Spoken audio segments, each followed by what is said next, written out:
All right, folks. So the Republican budget proposal. We're going to add $328 billion to the deficit this year. We're going to add $295 billion to the deficit the year after that. Why would I vote for that? That's from Representative Thomas Massie. So on yesterday's show, we did clip the tweet in which Thomas Massie said that he is going to be a no vote and warned against the Republican budget proposal. He is a no.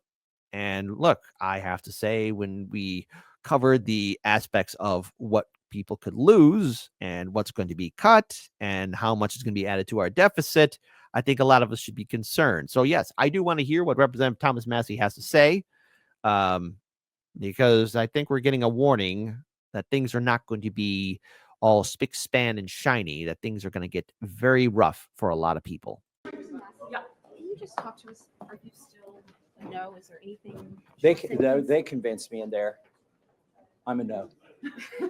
Is there anything? Look what, let me, their own numbers.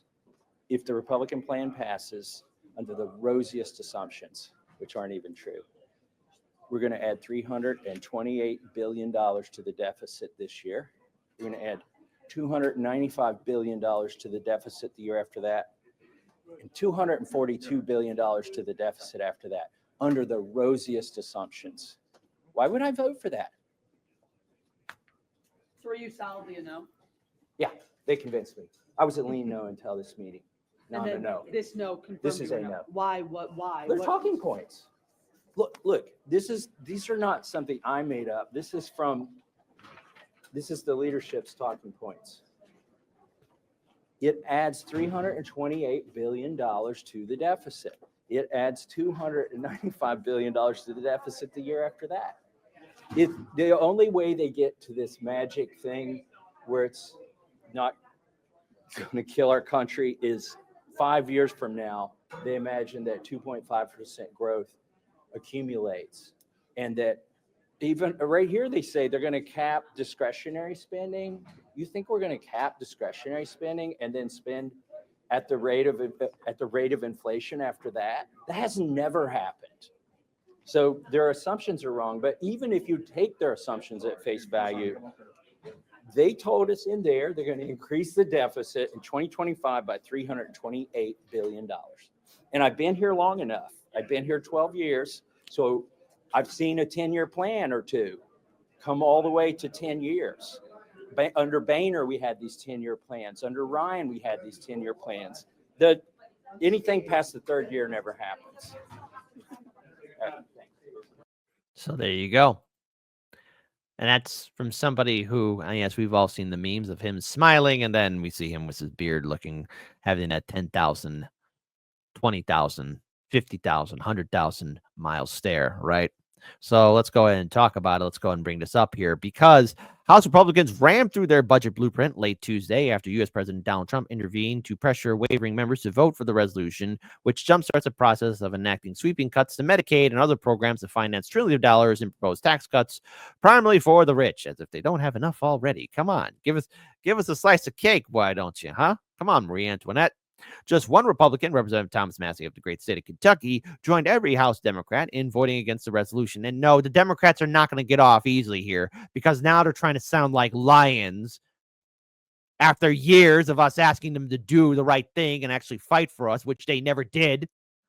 But now they get to yell, which sets the stage for $880 billion in Medicaid cuts and $230 billion in cuts to the Supplemental Nutrition Assistance Program, known as SNAP. Today, Republicans are cheering the passage of their extreme budget resolution that betrays the middle class. Representative Brendan Bull, the top Democrat on the House Budget Committee, said in a statement following Tuesday's vote, their bill will impose pain and suffering on tens of millions of hardworking Americans, cutting Medicaid and the Affordable Care Act, all to fund extravagant giveaways for billionaires like Elon Musk. Representative Pramila Jayapal added in a social media post late Tuesday that 99% of the House Republicans just voted to gut Medicaid so they can lower the taxes for the richest 1%. They're showing you exactly who they're working for. In the lead up to the vote, House Speaker Mike Johnson and other Republicans attempted to dodge backlash over their push for Medicaid cuts by saying the budget resolution doesn't contain the word Medicaid or explicitly recommend cuts to SNAP. That is highly misleading. The resolution instructs the House Energy and Commerce Committee to submit changes in laws within its jurisdiction to reduce the deficit by not less than $880 billion over the next decade. That panel has jurisdiction over Medicaid, which Republicans have repeatedly targeted in public and private discussions, with one leaked GOP document floating over $2 trillion in cuts to the program. What could go wrong? But hold on. We got a couple of politicians now who want to sound loud. First, this is a retweet from Maxine of Maxine Waters by Savvy Sabs. Maxine told homeless people to go home a few years ago. Maxine has all this energy when Trump is in office, but when people endured Medicaid and SNAP cuts under Biden, she was silent. Both parties are corrupt. Abandon them. We're no. Democrats are no on this budget. It is outrageous that you all have the audacity to come here with this budget that harms so many Americans and ask us to support billionaires and think we're going to buy it? You think we're going to support it? Well, you got another thought coming. We ain't doing it.